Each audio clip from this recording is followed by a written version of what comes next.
요한계시록 19장 11에서 16절 봉독하겠습니다. 또 내가 하늘이 열린 것을 보니 보라 백마와 그것을 탄 자가 있으니 그 이름은 충신과 진실이라. 그가 공의로 심판하며 싸우더라. 그 눈은 불것 같고 그 머리에는 많은 관들이 있고 또 이름 쓴 것 하나가 있으니 자기밖에 아는 자가 없고 또 그가 피 뿌린 옷을 입었는데 그 이름은 하나님의 말씀이라 칭하더라. 하늘에 있는 군대들이 희고 깨끗한 세마포 옷을 입고 백마를 타고 그를 따르더라.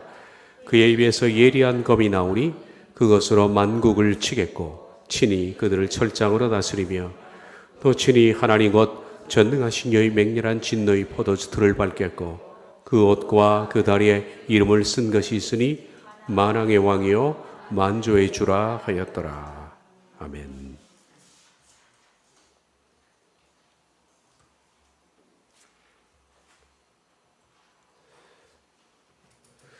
그 눈은 불것 같고 그 머리에는 많은 관들이 있고 또 이름 쓴 것 하나가 있으니 자기밖에 아는 자가 없고 또 그가 피 뿌린 옷을 입었는데 그 이름은 하나님 말씀이라 칭하더라.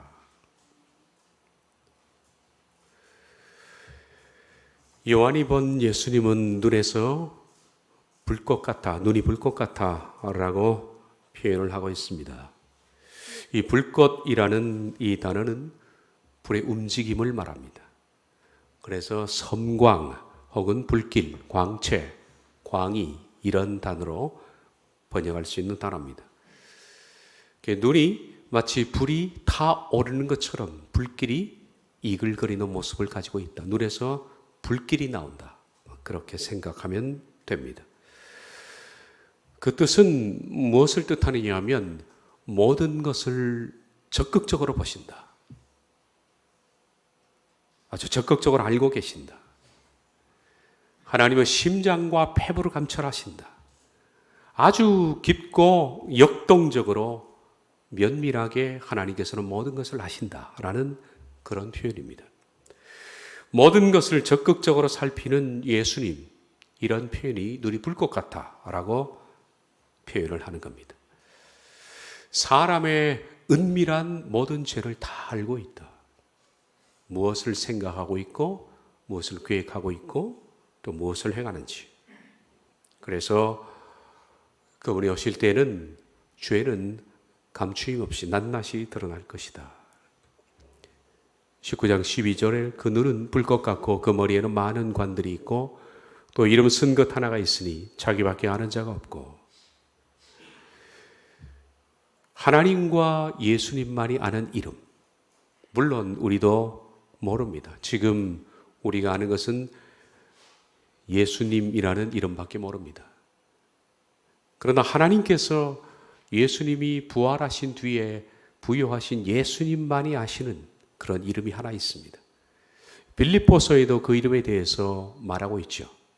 그 이름은 모든 이름 위에 뛰어난 이름을 주사. 모든 이름 위에 뛰어난 이름을 주사. 그 이름은 뭔지 모르지만은 세상의 모든 이름 위에 뛰어난 이름이고 그리고 모든 만물이 그 발 아래 굴복하는 이름. 장차 예수님이 재림하신 뒤에 그 이름은 드러나게 될 겁니다. 그 이름이 새겨져 있다. 그러니까 뛰어난 이름, 만물 위에 뛰어난 이름, 이 이름을 가지고 그분이 오신다. 이렇게 말합니다. 오늘은 13절부터 보겠습니다.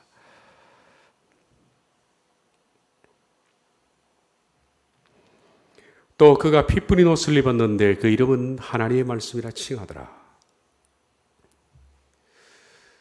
예수님께서 재림하시 올 때는 피 뿌린 옷을 입고 옵니다. 피 뿌린 옷이 무엇을 뜻하는가? 우리가 1차적으로 생각할 때는 피 뿌린 옷 그러면 십자가에서 예수님께서 죽으신 모습, 그것이 1차적으로 우리가 생각하는 이름입니다. 저와 여러분을 지극히 사랑해서 십자가에서 자기 몸을 희생하셔서 구속의 길을 열어놓으신 그 피 뿌린. 그런데 이런 의미보다 저는 바로 아마겟돈 전쟁을 통과해오는 그 모습이 바로 피프리노시라고 생각이 됩니다. 물론 피프리노스는 십자가에서 죽으심 그것도 내포하지만은 앞으로 미래적으로 아마겟돈 전쟁 끝에 오시는 예수님, 왜냐하면 성경이 그것을 말씀하고 있기 때문입니다. 요한계시록 16장에 보면 아마겟돈 전쟁에 대해서 말씀하고 있습니다. 그리고 이 아마겟돈 전쟁 끝에 예수님이 재림하십니다. 16장 13에서 14절 16절을 보면 또 내가 봄에 개구리 같은 새 더러운 영이 용의 입과 짐승의 입과 거짓 선자의 입에서 나오니 그들은 귀신의 영이라. 이 적을 행하여 온 천하 왕들에게 가서 하나님 곧 전능하신 여의 큰 날이 있을 전쟁을 위하여 그들을 모으더라. 새 영이 히브리어로 아마겟돈이라는 곳으로 왕들을 모으더라. 그러면서 인류 마지막 전쟁인 아마겟돈 전쟁에 대해서 예언을 하고 있습니다. 말씀드린 것처럼 이 아마겟돈 전쟁은 동방 왕들의 연합체와 이스라엘 간의 전쟁입니다. 동방이라면 아시아를 말합니다. 중국을 비롯하여 아시아 연합군들이 유프라데스 강을 건너서 이스라엘 땅으로 침범함으로써 인류 마지막 전쟁인 아마겟돈이라는 전쟁이 벌어집니다. 이 아마겟돈이라는 이 단어는 무깃도입니다. 풀어 설명하자면 아마겟돈은 무깃도입니다. 아마겟돈을 그대로 읽으면 할메기도, 이걸 우리가 아마겟돈이라고 읽었습니다. 할메기도. 할이라는 것은 산이라는 뜻입니다. 산. 그리고 메기도는 오늘날 무깃도를 말합니다. 지명, 무깃도. 그런데 이 무깃도는 이스라엘 성지를 순례해 보신 분들은 이 무깃도에 다 갔다 오셨을 텐데요. 이 무깃도는 어떤 뜻을 가지고 있느냐 하면 제거하다, 잘라내다라는 뜻을 가지고 있습니다. 거대한 평야 가운데 조금 있는 산입니다. 거대로부터 수많은 군사들이 여기 모여서 전투를 해왔던 광활한 전투의 지역입니다. 할 메기도, 메기도는 말씀드린 것처럼 제거하다, 잘라내다. 그래서 아마겟돈이라는 뜻은 제거의 산, 잘라내는 산, 그런 뜻을 가지고 있습니다. 내용을 봐도 하나님께서 이 아마겟돈에서 하시는 일들이 문자 그대로 할 메기도입니다. 인류의 대부분을 하나님께서 제거하시겠다는 겁니다. 여기서 무서운 전쟁입니다. 3차 대전으로 죽을 인간의 수와 비교되지 않는 많은 수가 여기 아마겟돈에서 죽어갑니다. 그래서 아마겟돈을 일으킨 분은 하나님이십니다. 하나님께서 불의한 인간을 제거하시겠다는 그런 뜻을 밝힌 것이 아마겟돈입니다. 그래서 아마겟돈을 이렇게 제가 풀어서 설명했습니다.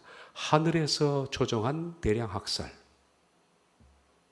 하늘에서 조정한 대량 학살. 하나님께서 의도적으로 이 사악한 인간을 제거하기 위해서 이 무깃도로 전쟁을 일으켜 불러 직결시켰다는 겁니다. 고의적으로 그 전쟁을 하나님이 용납을 하셨다는 겁니다. 그래서 창세 이후 타락한 인간의 마음속에 있는 그 싸우는 정력, 이것 때문에 싸우는데, 싸우는 정력을 가진 인간을 최종적으로 심판하기 위해서 하나님이 부르신 바로 그 산이 무깃도 산입니다. 무깃도 산의 전쟁은 바로 마지막 전쟁입니다. 그리고 무깃도 산의 이 전쟁 끝에 놔두면 인간 대부분이 죽기 때문에 예수님께서 전쟁을 말리시러 오시는 것이 재림입니다. 이 무깃도 전쟁에 대해서는 2700년 전 요엘이라는 선지자가 환상 가운데 보고서 소리를 지른 그런 장면이 요엘서 3장 9절 이하에 나와 있습니다. 표준 세번역으로 읽어드리겠습니다. 너희는 모든 민족에게 이렇게 선포하여라. 전쟁을 준비하여라. 용사들을 무장시켜라. 군인들을 모두 소집하여 진구를 계시하여라. 보습을 쳐서 칼을 만들고 낫을 쳐서 창을 만들어라. 병약한 사람도 용사라고 외치고 나서라. 사방의 모든 민족아, 너희는 모두 서둘러 오너라. 이 평원으로 오너라. 주님, 주의 군대를 보내셔서 그들을 치십시오. 민족들아 출발하여라. 여호사밧 골짜기로 오너라. 내가 거기서 머물면서 사방의 민족들을 모두 심판하겠다. 하나님께서 모아서 심판하신다는 거예요. 거두어들일 곡식이 다 익었으니 너희는 낫을 가지고 와서 곡식을 거두어라. 포도주 틀이 가득히 차고 포도주 동마다 술이 넘칠 때까지 포도를 밟듯이 그들을 짓밟아라. 그들의 죄가 크기 때문이다. 판결의 골짜기에 수많은 무리가 모였다. 이 무기또 전쟁을 가리켜서 판결의 골짜기라고 불렀습니다. 하나님께서 인간을 판결하시는, 심판하신다는 뜻입니다. 판결의 골짜기에서 주께서 심판하실 날이 가까이 왔다. 해와 달이 어두워지고 별들이 빛을 잃는다. 라고 말합니다. 하나님께서 인간을 최후로 판결하실 그 전쟁, 이 전쟁에 대해서는 이사야 선지자도 이렇게 말합니다. 같은 전쟁입니다. 요엘이 봤던 환상입니다. 에돔에서 오는 이가 누구며 붉은 옷을 입고 보스라에서 오는 이 누구냐? 에돔에서 보스라에서 나오는 그분이 누굴까요? 바로 그분이 예수님입니다. 그런데 왜 붉은 옷을 입었을까? 바로 예수님이 재림 때 피 뿌린 옷을 입은 것과 같은 겁니다. 왜 붉은 옷을 입었을까요? 그의 화려한 의복, 큰 능력으로 걷는 이가 누구냐? 그는 나이니 공의를 말하는 자요. 구원하는 능력을 가진 이니라. 예수님을 말합니다. 근데 그분은 붉은 옷을 입고 있다. 어찌하여 옷이 붉냐? 어찌하여 네 의복이 붉으며, 여긴 내 의복 하지만은 실은 당신의라고 번역하면 맞겠죠. 존칭으로 써야 합니다. 어찌하여 당신의 의복이 붉으며 당신의 옷이 포도주 틀을 밟은 자 같으냐? 옛날 포도주 틀은 포도를 넣고 웅덩이에 넣고 그 위에 망을 넣고 소가 밟습니다. 그러면 포도가 터지면서 즙들이 나오죠.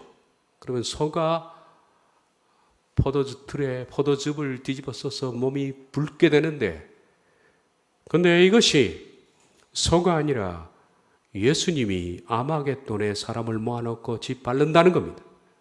그래서 마치 포도즙 틀을 소가 밟는 것처럼 의복이 붉다라는 그런 뜻입니다. 어찌하여 의복이 붉으냐? 옷이 포도주 틀을 밟은 자 같으냐? 만민 가운데서 나와 함께 한 자가 없이 내가 홀로 포도주 틀을 밟았는데, 내가 노함으로 말미암아 무리를 밟았고 분함으로 말미암아 짓밟았으므로 그들의 선열이 내 옷에 튀어 내 의복을 다 더럽혔으니. 얼마나 무서운 전쟁인지 모릅니다. 하나님의 분노의 심판이 큽니다. 에돔과 보스라까지 하나님께서 완전히, 이게 메기또 지역인데 메기또 지역에 온 군대를 모아놓고 인류를 밟겠다는 겁니다. 그래서 포도즙 틀에 포도가 튀어오르는 것처럼 그 피가 튈 것이다 라고 말합니다.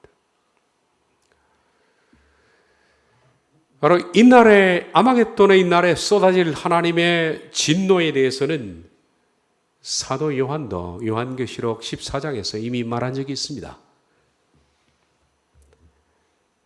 19절, 20절, 14장.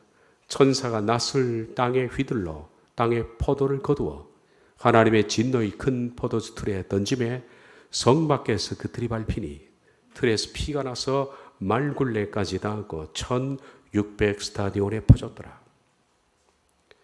아까 말했던 에돔에서 보스라까지, 거기서 나오는 붉은 옷을 입은 예수님. 왜 의복이 붉으냐? 판결 골짜기에서 발로 밟아서 그렇다. 계시록도 하나님께서 큰 포도주 틀에 인류를 집어넣고 거기에 그 틀을 밟으니까 피가 튀어서 말 굴레까지 닿았다.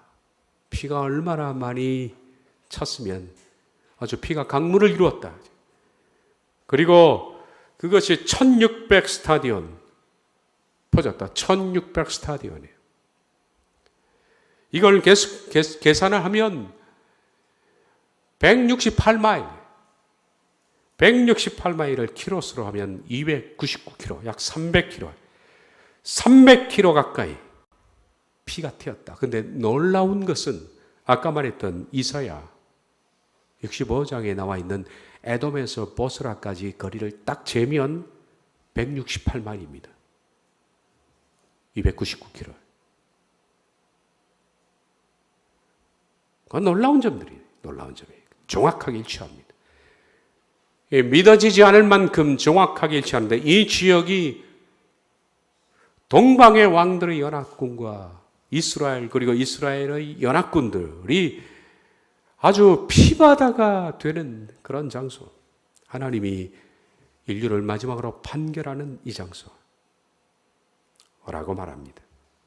이 장소는 피바다로 변할 것이다. 이어서 14절 하늘에 있는 군대들이 희고 깨끗한 세마포옷을 입고 백마를 타고 그를 따르더라.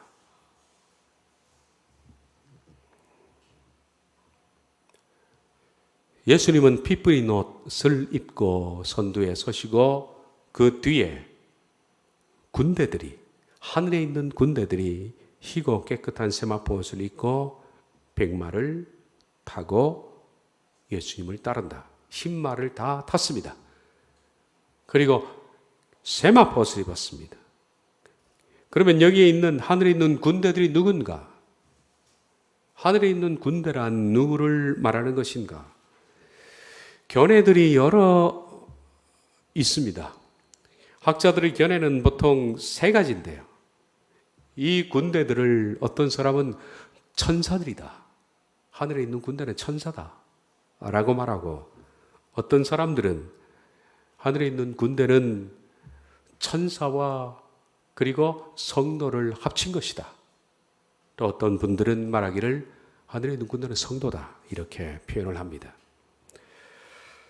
누구를 말할 것인지 생각을 해보겠습니다. 얼마 전에 누가 그랬는지 어떤 카페에 몇 주 전에 요한계시록 제 설교를 누가 올려놨습니다.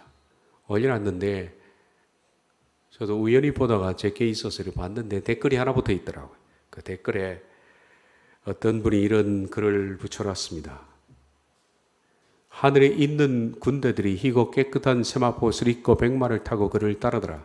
이 말씀에서 하늘에 있는 군대들은 어린 양의 신부로 단장하고 있는 성도들이 아닙니다. 말 그대로 하늘의 군대, 천군 천사들입니다.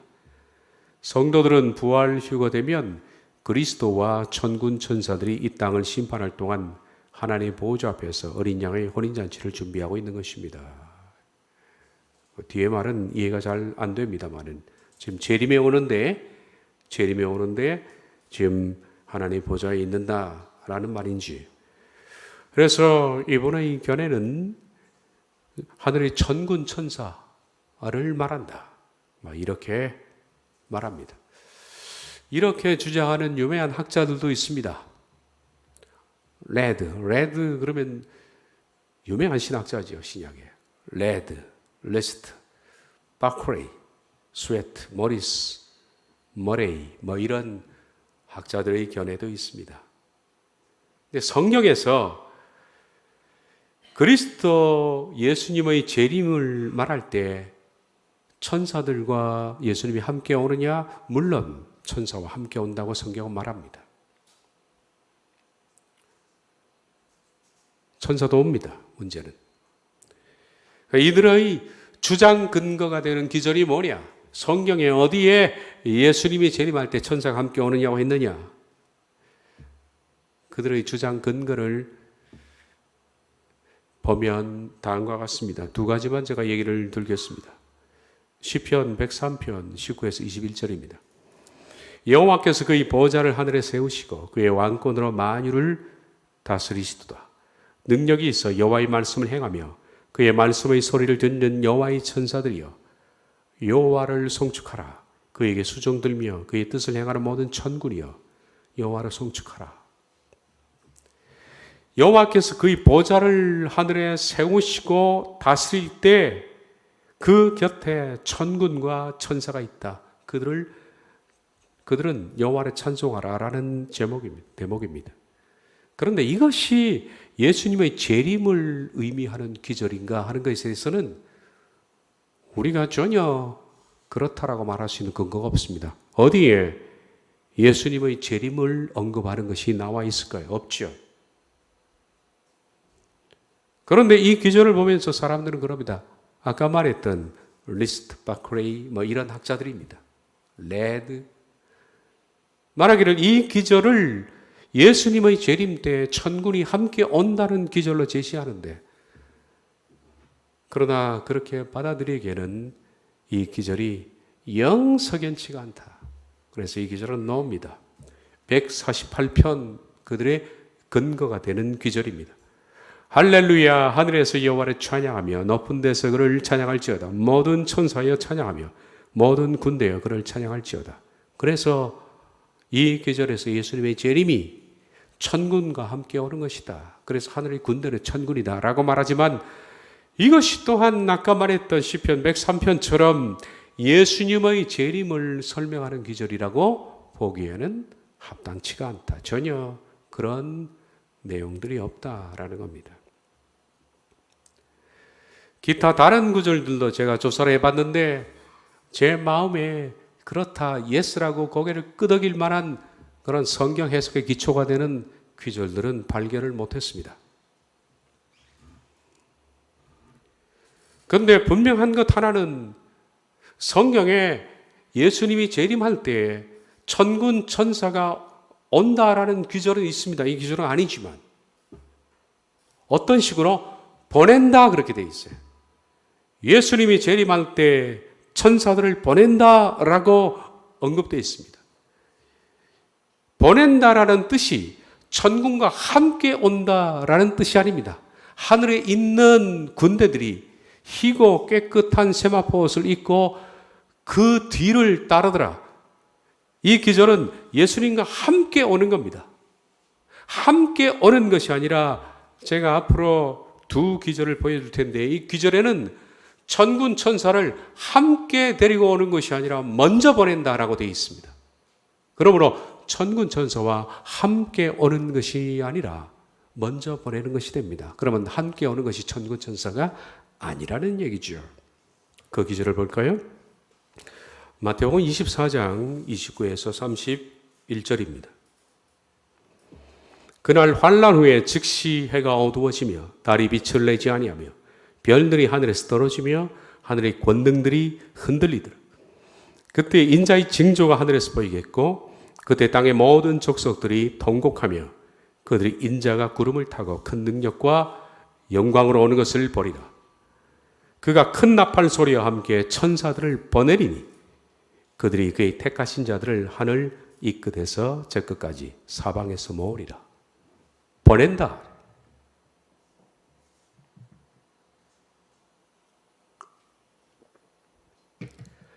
그가는 예수님입니다. 예수님이 큰 나팔 소리와 함께 천사를 보낸다라고 되어 있어요. 함께 오는 것이 아니라 천사를 먼저 보낸다는 겁니다. 마태복음 13장도 마찬가지입니다. 인자가 그 천사들을 보내리니, 천사는 먼저 오는 겁니다. 그들이 그 나라에서 모든 넘어지게 하는 것과 또 불법을 행하는 자들을 거두어내어 풀무불에 던져 넣으리니 거기서 울며 이를 갈게 되리라. 보낸다라는 아포스텔로는 그 유명한 사도라는 명사의 동사형입니다. 사도가 아포스톨로스입니다. 아포스톨로스. 이것의 동사가 아포스텔로입니다.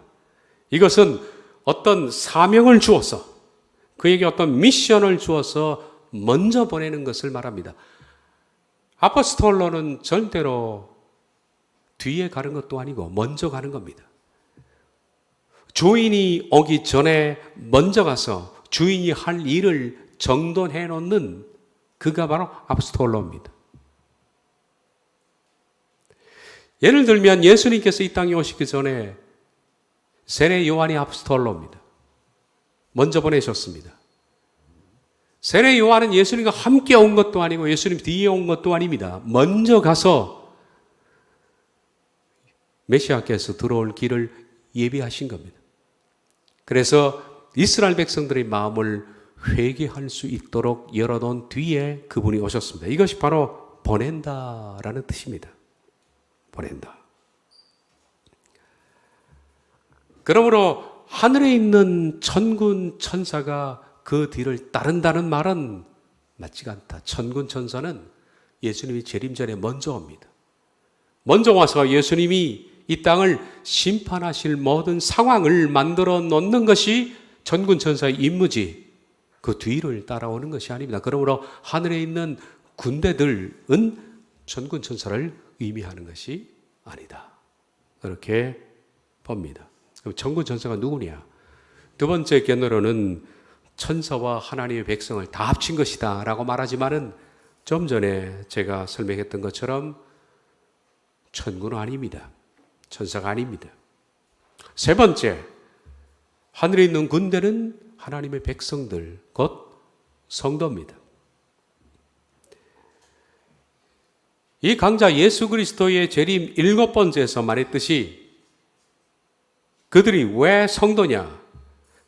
그들은 세마포 옷을 입고 있는데 세마포 옷은 절대 천사들이 입는 옷이 아닙니다. 명백한 증거는 세마포 옷은 성도들이 입는 옷이라. 교인들 가운데 하늘로 들림을 받은 사람, 그리고 모든 시대에 걸쳐서 하나님의 백성으로 죽어 묻힌 사람, 그들 다 부활시켜서 하늘로 끌어올려 그들과 함께 있다가 내려오는 모습을 군대로 표현한 것으로 그렇게 봅니다. 그들은 세마포 옷을 입고 있다. 요한계시록 19장 14절. 하늘에 있는 군대들이 희고 깨끗한 옷을 세마포 옷을 입고 백마를 타고 그들을 따르더라. 이 세마포 옷은 뭡니까? 성도들의 옳은 행실이라고 나와 있죠. 명백하게. 우리가 즐거워하고 크게 기뻐하며 그의 영광을 돌리세 어린 양의 혼인계약을 이뤘고 그의 아내가 자신을 준비하였으므로 그에게 빛나고 깨끗한 세마포 옷을 입도록 허락하셨으니 이 세마포 옷은 성도들의 옳은 행실이다. 하늘에 있는 군대들이 입은 세마포 옷은 성도들의 옳은 행실입니다. 그러므로 하늘에 있는 군대는 천군이 아닙니다. 아까 어떤 분이 댓글을 소개한 것처럼 천군이 아닙니다. 성도입니다. 성도들이 세마포 옷을 입는 것은 바로 옳은 행실, 의로운 사람이 되었다는 증거입니다. 이 세마포 옷은 빛나고 깨끗한 옷이다. 빛나고 깨끗한 옷이다 라고 말했습니다. 빛난다는 것은 하나님의 영광의 광채를 말하는 것이고 깨끗하다라는 것은 순결을 말합니다. 성도들이 이 세마포 옷을 입게 된 것은 순결한 삶을 산 결과 하나님께서 그에게 입혀준 영광의 옷입니다. 예수님께서 택함 받은 사람은 반드시 예복을 입어야 한다라고 말하는 그 예복을 말합니다. 의와 순결과 거룩한 성품의 예복, 하나님의 영광의 광채가 빛나는 예복. 그리고 몇 주 전에 말씀드린 것처럼 이 세마포 옷은 누가 준비하는 것이 아니라 본인 자신이 준비하는 것이다 라고 말씀드렸습니다. 그의 아내가 자신을 준비하였으므로 이 부분에 대한 직역은 예수님의 아내가 자신이 스스로 준비해 왔으므로 우리가 준비하는 것입니다. 이 옷은 내가 준비하는 옷입니다. 그리고 이 옷은 하루아침에 준비되는 것이 아니라 라고 말했습니다. 준비해 왔으므로 과거로부터 지속적으로 그것을 준비해 왔다라는 뜻입니다. 그러므로 하루아침에 준비하는 것이 아니라 평생을 걸쳐서 지금도 우리가 준비하고 있는 옷이 세마포 옷입니다. 날마다 자기를 부인하고 자기를 쳐서 복종시키는 그 삶의 결과로 만들어지는 옷. 이 세상과 세상에 있는 것들을 사랑하지 않고 자신 속에 있는 내적 자아를 죽이면서 그 전투 가운데 날마다 내가 죽어 성령님의 귀한 열매를 맺어가는, 그래서 마침내 그리스도의 성품에 이른 어른 행실의 옷, 그게 세마포 옷이라고 말씀을 드렸습니다. 그래서 이 세마포 옷은 성도들의 어른 행실이다 라고 말합니다. 그런데 왜 이 성도들을 군대로 매사했나? 아까 얘기한 것처럼 군대, 그러니까 사람들이 성도라는 생각을 못하는 거예요. 군대는 천군이지, 하늘의 천사지. 어떻게 사람을 군대라고 그렇게 부를 수 있느냐? 이것 때문에 아마 학자들도 혼동을 하는 것 같습니다. 명백하게 그러나 성경은 세마포 옷을 입은 것은 성도며 그 옷은 어른 행실이다 이렇게 말하고 있지 않습니까? 왜 군대인가? 왜 성도를 군대로 묘사하는가? 이 부분을 천사로 해석하는 사람들은 대부분 군대라는 용어 자체가 성도에게 어울리지 않는다. 성도는 하나님의 백성이라고 불러야지 어찌 군대냐. 그래서 적합하지 않기 때문에 이것은 예수님이 재림에 올 때 같이 오는 천군을 말하는 것이다. 이렇게 말합니다. 그러나 과연 성경에서 하나님의 백성을 군대라고 부른 적이 없는가? 있습니다. 여러 차례 있습니다. 그 표현 아니더라도 여러 차례가 있지만 그 중에 딱 하나, 우리들은 구약 성경 가운데 에스겔서에 나오는 이스라엘 백성들의 회심한 모습을 군대라고 부른 것을 잘 압니다. 에스겔 37장은 이스라엘의 회복에 대해서 두 가지로 나누어서 예언하고 있습니다. 첫 번째는 그들이 주 73년부터 해서 전 세계로 나라로 흩어져서 1948년까지 독립때까지 그들의 모습, 이스라엘 모습들입니다. 이때는 전부 각 나라로 흩어져서 비참한 삶을 살았죠. 그 모습이 에스겔 37장 1절에서 6절의 모습입니다. 여호와께서 권능으로 내게 임재하시고 그의 영으로 나를 데리고 가서 골짜기 가운데 두셨는데 거기 뼈가 가득하더라. 나를 그 뼈 사방으로 지나가게 하시기로 본즉 그 골짜기 지면의 뼈가 심히 많고 아주 말랐더라. 그가 내게 이르시되 인자야 이 뼈들이 능히 살 수 있겠느냐 하시기로 내가 대답하되 주 여호와여 주께서 아시나이다. 또 내게 이르시되 너는 이 모든 뼈에게 대언하 이르기를 너희 마른 뼈들아 여호와의 말씀을 들을지어다. 주 여호와께서 이 뼈들에게 같이 말씀하시기를 내가 생기를 너희에게 들어가게 하리니 너희가 살아나리라. 너희 위에 힘줄을 두고 살을 입히고 가죽으로 덮고 너희 속에 생기를 넣으리니 너희가 살아나리라. 또 내가 여호와인 줄 너희가 알리라 하셨더라. 이스라엘 백성들은 주 73년 이래로 마른 뼈와 같았습니다. 죽은 거죠. 뼈가 양사방에 다 흩어져 있는 것처럼 이스라엘 백성들은 각 나라로 전부 분산되어서 흩어졌습니다. 유럽 각 지역으로 그들은 게토라는 지역에 갇히기도 했고 수용소에 갇혀서 우린 죽었습니다. 마른 뼈처럼 살 가능성이 전혀 없는 이 흩어진 이스라엘 백성들이 어떻게 한 국가로 독립할 수 있습니까? 그게 사는 것인데 그건 불가능한 일입니다. 마른 뼈처럼 다 흩어져 있습니다. 그런데 하나님께서 명령하니까 힘줄이 살이 가죽이 덮이고 그리고 생기를 불어넣었더니 살아나는 겁니다. 이게 1948년 독립입니다. 흩어져 있던 이스라엘 백성들이 1948년 유엔의 이스라엘 독립선언과 함께 그들은 팔레스타인의 5천만 평방마일의 땅을 처음으로 부여받았습니다. 나라를 잃은 지 1900년 만에 기적적으로 유엔이 그 땅에 이스라엘 백성의 땅을 허락하라라는 공식적인 선언을 한 것은 기적입니다. 있을 수 없는 일입니다. 그러자 각 나라에 흩어져 있던 마른 뼈다귀들이 한꺼번에 모이기 시작해서 한 국가로 탄생하는 모습이 힘줄이, 살이, 가죽이 덮이고 생기가 들어가서 국가가 독립하는 겁니다. 1948년도 있었던 일입니다. 그러나 그들은 아직까지 메시아를 나의 구주로 받아들이지 않습니다. 다음으로 두 번째 단계로 벌어지는 것이 뭐냐 하면 이들 속에 성령이 들어가는 겁니다. 이게 언제냐? 환란기 때입니다.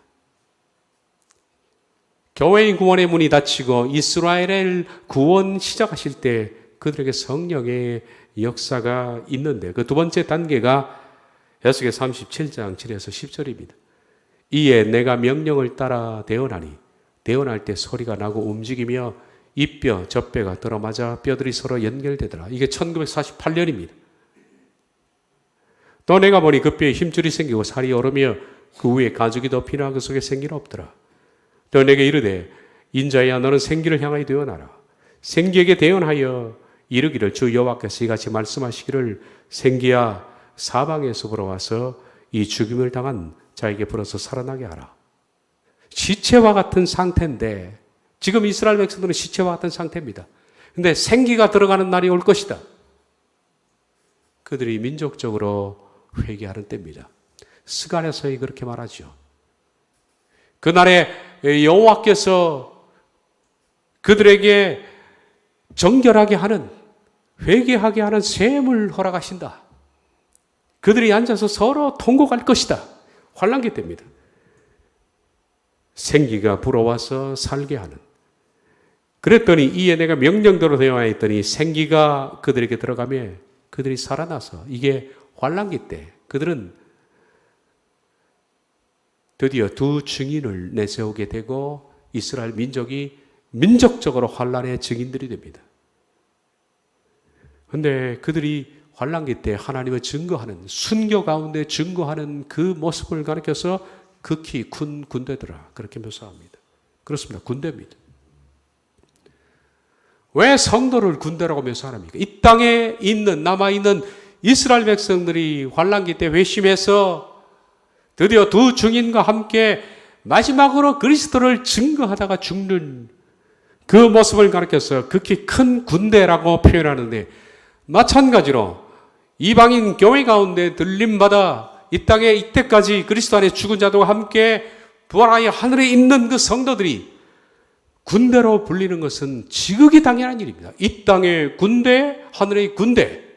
그들은 성도입니다. 어찌 군대를 천군에게만 적용되는 단어라고 표현한다라는 것은 말이 안 되는 얘기다. 그래서 주님과 함께 따르는 겁니다. 하늘에 있는 군대들이 희고 깨끗한 세마포 옷을 입고 백마를 타고 그를 따르는데 이 땅에도 마찬가지로 누가 있습니까? 군대가 있습니다. 이스라엘 군대, 회심한 군대. 그렇게 해서 하나님의 백성은 그리스도와 함께 심판의 자리를 앉기 위해서 심판의 사역자입니다. 그리스도와 함께 심판하기 위해서 내려오는 사역자이기 때문에 군대라 그렇게 부른 거죠. 마태복음 19장 28절에 예수께서 이르시되 내가 진실로 너에게 이르노니 세상이 새롭게 되어 인자가 자기 영광의 보좌에 앉을 때에 나를 따르는 너희도 12보좌에 앉아 이스라엘 12지파를 심판하리라.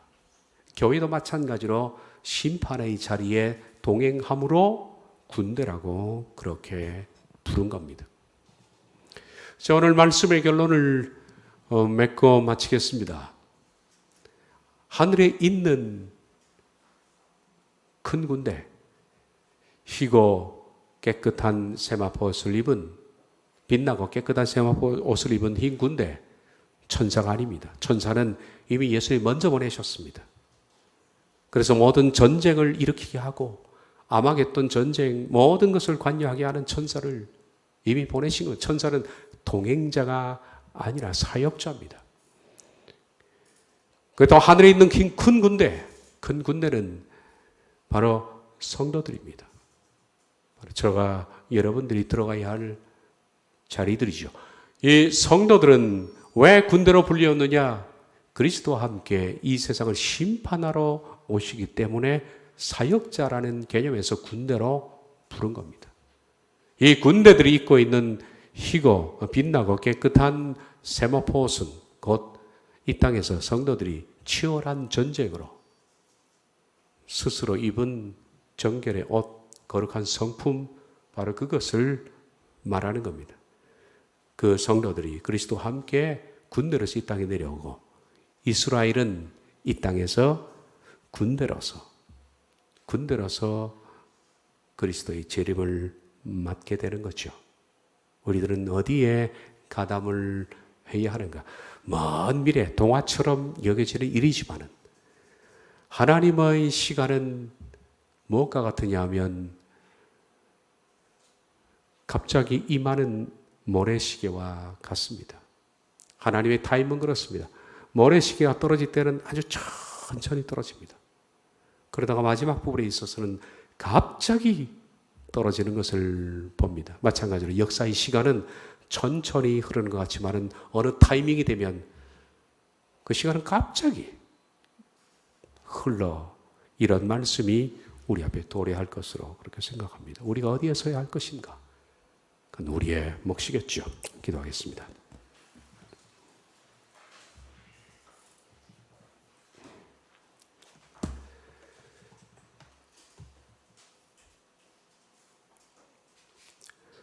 군사로 모집한 자는 절대로 뒤를 돌아보지 않고 손에 쟁기를 쥐고 돌아보는 것도 아니고 군사로 모집한 자를 기쁘게 하기 위해서 최선을 다하여 다른 박질하는 그리스도의 군사. 과연 우리들은 이 땅에서 군사라고 불리울 수 있는 그런 그리스도의 군대인가? 나는 영맹히 싸우고 있는가? 특별히 이 세상과 세상에 있는 것들, 악한 영들, 그리고 내 속에 있는 추한 죄들과 용감하고 맹렬히 싸우고 있는 군사인가? 과연 나는 군인으로 불릴 수 있는 사람인가? 라고 반문해 봅니다. 주님, 시간은 빨리 흘러가고 있습니다. 눈 깜짝할 사이에 이렇게 한 해 한 해 나이가 들어갑니다. 정신 차려 근신하지 않으면 세월은 낭비될 것 같아 두렵습니다. 시간을 아끼게 하시고 살아있는 동안만이 준비할 수 있는 시간이니 그리스도의 군사로서의 전투를 오늘도 우리가 치열하게 치릅니다. 회개와 거룩함으로 변화되게 하옵소서. 예수님의 이름으로 기도하옵나이다. 아멘.